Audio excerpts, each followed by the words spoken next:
ये पिटमैन का DS side का एरिया है, बैरिंग सीटिंग एरिया। यहाँ पे प्लेन है, ठीक है, कोई स्पॉट नहीं है।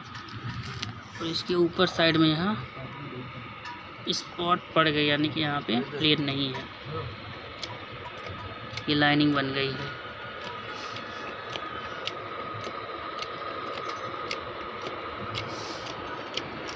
ये बेरिंग घुमा हुआ है जिसकी वजह से ये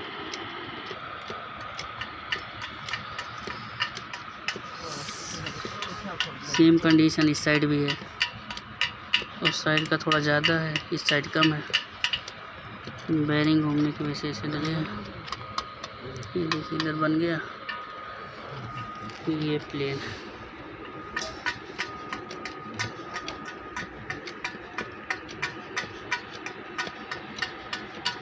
चारों तरफ ऐसे ही बने हैं।